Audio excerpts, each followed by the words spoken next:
Hello and welcome to the program. Benue State has become a recurrent epicenter of violent attacks, primarily driven by the farmer-herder conflict, banditry and ethno-religious tensions, which has led to the killing of thousands of civilians and many members of the security forces. More than 200 people have died in a series of attacks across various communities in the last few days alone. Another data by Intelligence and Security Solution Limited shows that between January 2024 and June 2025, over 3,000 lives have been lost in the pattern of attacks that reflect a broader national security crisis.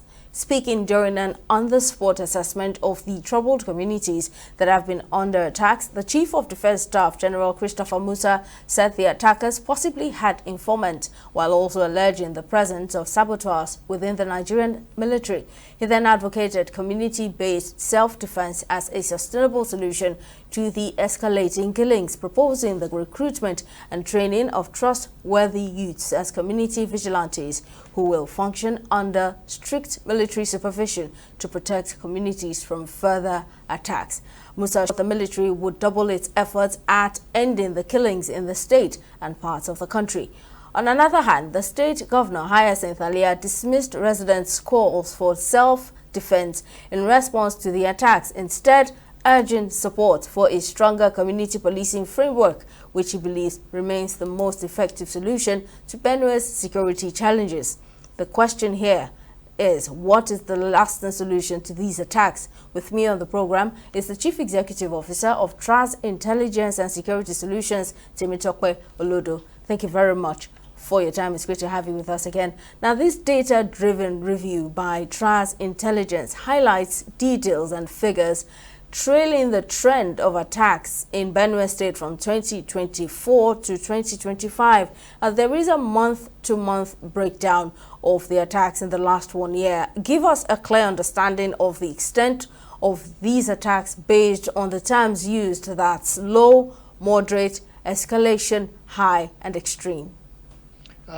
This, of course, thank you so much for having me. This again brings a different dimension to the way a lot of my colleagues, out there have been viewing the current incident that is happening, in the north central state of Benue, which of course has about 6 borders, to Nasarawa, Taraba, Enugu, and some other states. But the challenge that we have here, which has necessitated the president visiting, the state, is the fact that a lot of people have been killed that needed not to be killed, and this incident seems not to have a solution. We have decided security and intelligence have decided to look at the issue from a moderate, and high volume, kind of challenges. And of course, as highlighted, over 3,000 people have lost their life over from the period of January 2024 to 2025, June 2025. And we know that even Amnesty have identified that over a 2-year period, more than 6,800 plus people have lost their life. This is unnecessary death that we really need to deal with, and there is need for the state and for the security agencies to really sit up and start looking at a proactive approach rather than a reactive approach to addressing the issue of killings in Benue State. Now, these attacks in Benue State, according to the report, reflect a broader national security crisis, which of course is of huge concern for Nigerians. The lethal incidents continue to spiral. Based on your findings now, the highest levels of reported fatalities were recorded in March and June of 2025. Why has this chronic insecurity, as you describe it, been so difficult to curb and at the very least rather, controlled to a minimum? I think there is a challenge with our security infrastructure. As much as I have the highest respect, for the Chief of Defense Staff, General Christopher, and his colleagues, I believe that they are going about this issue in the wrong way. We saw helicopters flying over Benue when the president was there and when they needed those festive celebration. But meanwhile, when those incidents were happening, we never heard about a any show of force. We never saw a jet moving from Kaduna or leaving from Abuja to fly through those areas. It doesn't take long. If it takes commercial planes about an hour plus to fly from Lagos to Abuja, how long does it take for a plane leaving an airport, Air Force base in Kaduna or in Abuja to get to those areas or even show a show of force? The helicopters were never scrambled, nothing was done. It shows you that we are not doing what we need to do. And what annoyed me most, and many of my colleagues, is when Mr. President stood up, at that meeting, that town hall meeting, and addressed, the Inspector General of Police and said, "Why is it that there is no arrest?" Now, that is a slap on the face of every Nigerian, and most of us had to switch off our television set here abroad where I live, because I know as a fact that the president should get briefing on a daily basis about what is happening and what the security services are doing about it. So the question then is the commander-in-chief of army, commander-in-chief of the armed forces actually being briefed? What is the briefing that is getting? And that is the reason that one of our recommendations is that the president needs to set up a presidential committee on national security management and dealing with the issue of violence extremism. And this group should be made up of experts, academicians, people that have skill sets that could bring a different perspective from the kinetic approach that the military and the police might be bringing it. Because it shows quite well that the police is failing, they are unable to deal with this issue.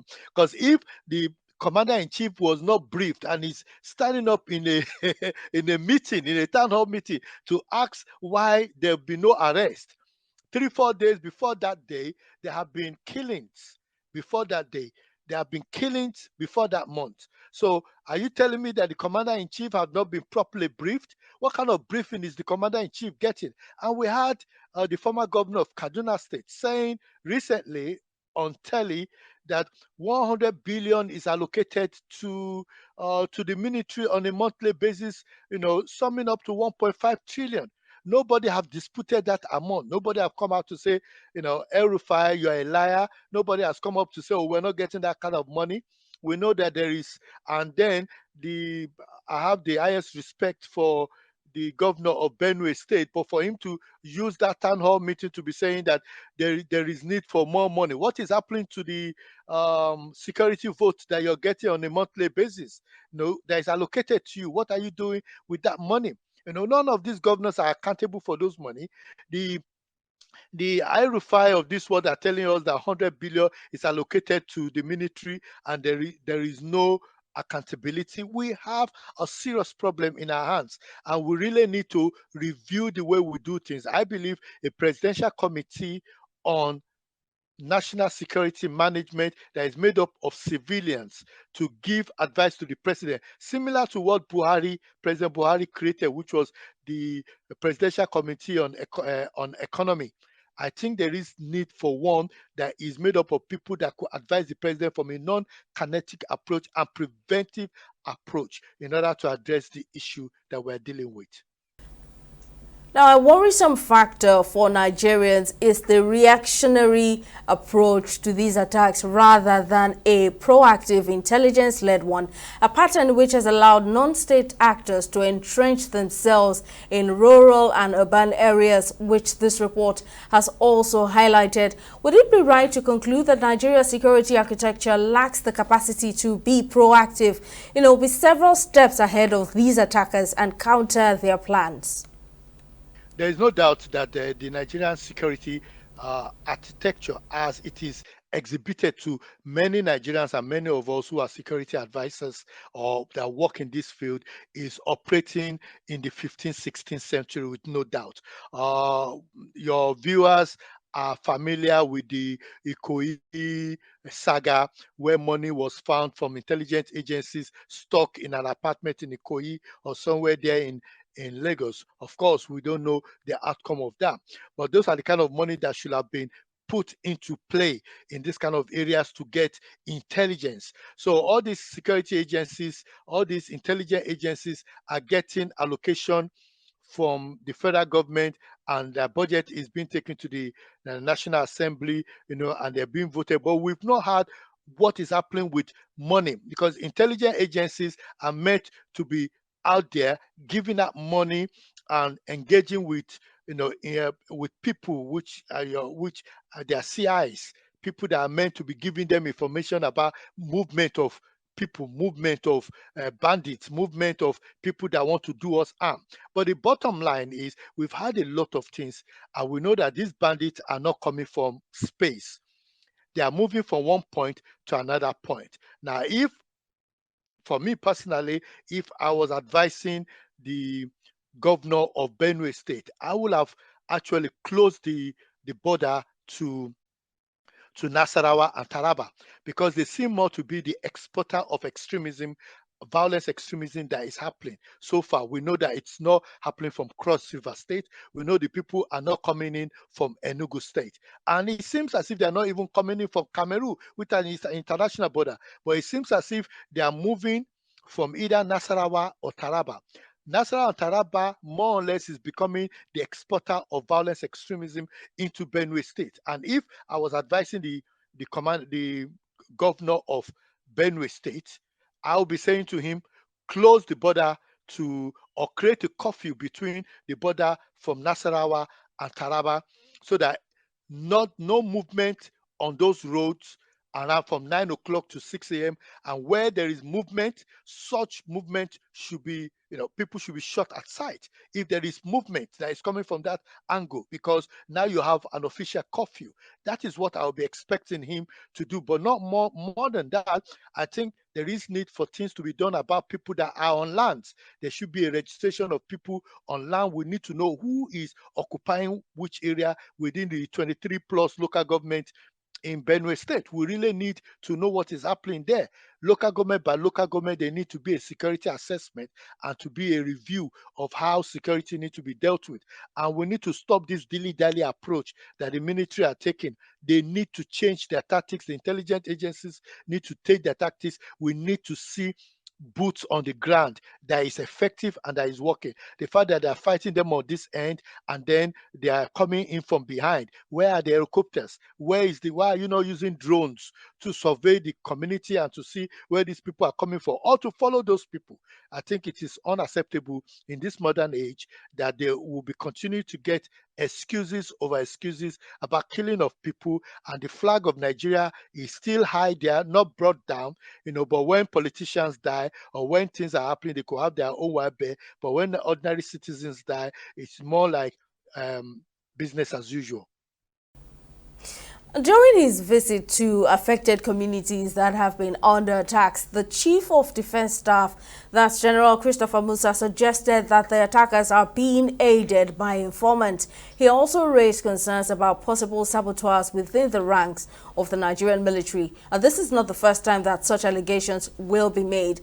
In your opinion, and as an expert, what practical steps now can be taken to fish out and hold these collaborators accountable without further endangering innocent lives?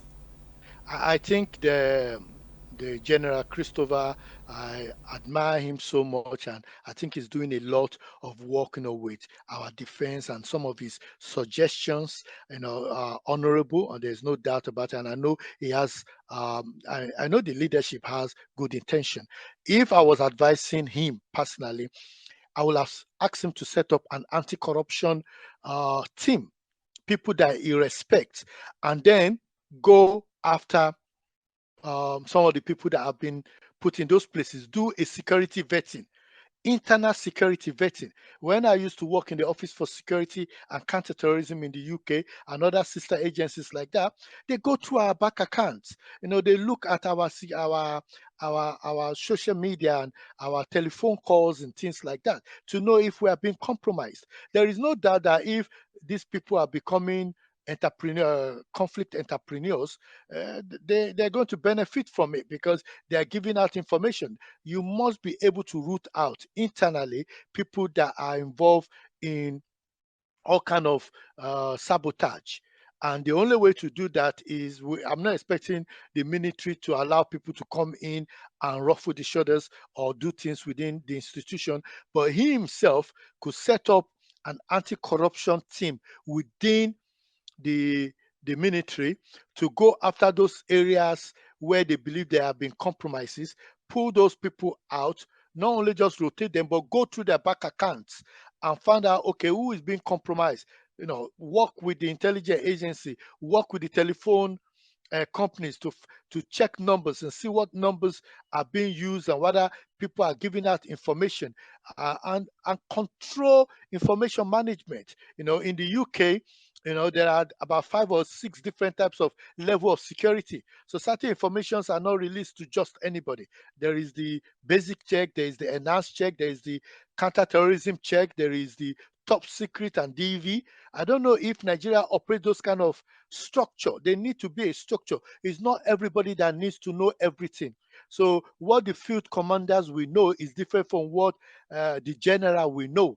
And this is becoming, there is a gap now, and it's very visible that in terms of our security vetting and information sharing, there seems to be a big gap for the commander in chief of the armed forces to stand up in a town hall meeting and say that why is there not been any arrest, shows that he's not getting the kind of information he should be getting. It means that there is a information gap. We need to restructure the way information is being given, who has access to information, what information they should have or not have. But how about the people of Benue State? Would you say that they have been too relaxed in addressing this problem? Or part of what the CDS said is that the people had accommodated these attackers, which allowed them to get first-hand information that they needed to carry out these attacks. I think it is quite wrong to blame the people of Benue State for what is happening right now to them. Of course, there are uh, bad elements in every country, every town, every city, and every village. Even in the midst of Jesus' disciples, there was one bad one among them. So you can't actually blame the whole community for the incompetencies of our security services and for the weakness of our institutions. However, one of the things I could say is that while you are not allowing people to arm themselves, I think there should be preventive measures that should be put in place. There should be training for communities on first aid, because a lot of the people that died would not have died if, for example, people are trained in first aid, how to deal with bullet wounds, how to deal with cutlass wounds, how to deal with you know blunt impacts.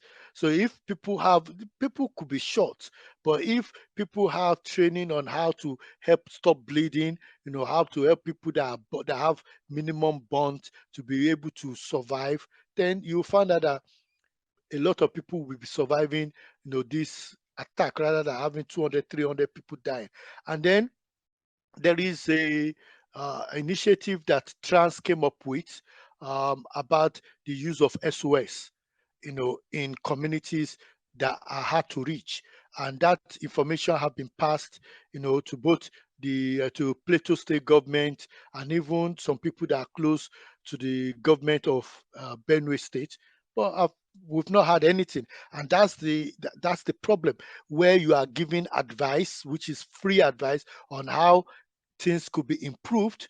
None of them are interested in the suggestions. And that's part of the problem we have with Nigeria. If I have a recommendation on how to improve risk violence, extremism in the UK, I don't need to know the godfather. I don't need to know anybody. I just need to write to the department. There's an email address. I write to them. They will invite me. I'll speak to them and they will say, thank you very much for your idea. I can go to, to the Labour Party. I can go to the Conservative and give them idea. But in Nigeria, you need to know somebody.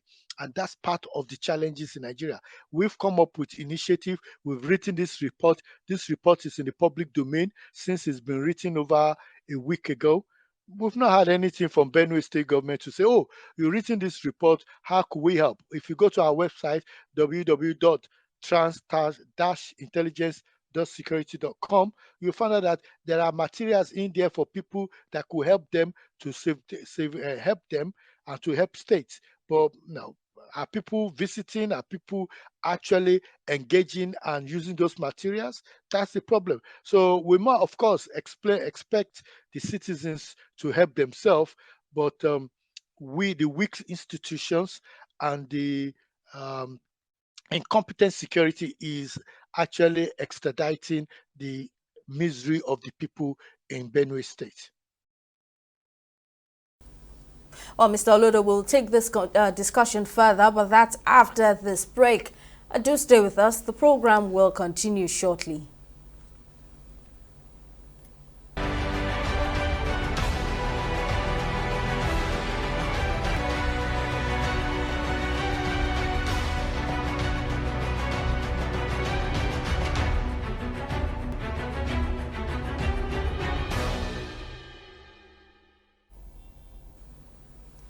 Welcome back. We're still discussing the recurrent attacks in Benue State. I'm still speaking with the CEO, Trans Intelligence and Security Solutions. Mr. Olodo, we've seen a growing push for community self-protection in response to the ongoing violence in Benue State. First from the House of Reps member, Tessa Ubo of Kwande Federal Constituency, and now the Defense Chief suggests the creation of some sort of community self-defense like vigilantes. On another hand, the state governor, that's Hyacinth Alia, has publicly distanced himself from this approach. What is your take on this? What approach is applicable here? I think that weapons in the hands of civilians who are not trained is not a good approach. However, we have a lot of retired military personnel and police or ex-servicemen that could be called upon who have handled weapons before, who could be trusted with weapons, who will not go on vigilante exhibition. So we need ex-military private security companies to be brought in, trained by the military, of course, and under a watch army of the military. So the military can bring some soldiers into that area, and these people can these civilians or these ex-military, ex-police can be brought in, drafted in to work in those environments, and they will be able to control the weapon to make sure that the weapon doesn't fall into wrong hands and that there's no extrajudicial killing, which is a common thing that happens in that part of the world. So we need to stop that. And that's the reason why I agree with the governor on those bases. But I think there is still need for a lot that could be done from a preventive perspective rather than a reactive perspective. We need to see more of first aid. We need to see more of citizens trained on how to escape bullet wounds, how to hide themselves, how to protect themselves against harm. You could give civilians basic training on hand combat or those kind of basic things so that they could disarm people and things like that. Basic ones, so that at least they could protect themselves, because it's very sad for a man to see his children and wife killed brutally in front of him when he has no way of protecting himself. And cavalry is far away. The helicopter is there in Abuja, lying down for the IG or for whoever wants to use it, to showcase their big manism. But they can't fly 45 minutes or 1 hour to a scene of accident. In fact, if they leave earlier, they might even be in the air while they see those people moving, moving to where they are going to. But now we have bandits, we have attackers, unknown attackers that are coming into Nigerian soil and creating havoc. And from reports available, Nasarawa and Taraba seems to be the area where these people are coming from. So, and that's the reason why, if there's anything that the governor could take away from this and take a bold step, I would say create a curfew between the borderline between Benue and Taraba, Benue and Nasarawa, and put a curfew there that people cannot move after 6 o'clock around those borderline. And where people move with the military involved, the police involved, those people could be shot aside because they are going against curfew and things like that. So that is what I think the governor need to be more innovative. And I will recommend that the governor should read our report. You'll be able to see one or two things that he could do. But more importantly, I think the president needs to set up a presidential committee on national security management and bring in experts, ex-military, ex-police, experts, professors of criminology, professors of psychology, those kind of people that have non-kinetic initiative and solutions that could help this. If the president does this, I promise him before the end of his first year in service in office, it will be able to show that the global terrorism index have moved from where it is now by maybe 7 to 8 points, and the peace index will be moving higher. Those are indexes that I recognize. But all this, we are working and those indexes are not moving, does not impress me or impress any of my colleagues that work in this field.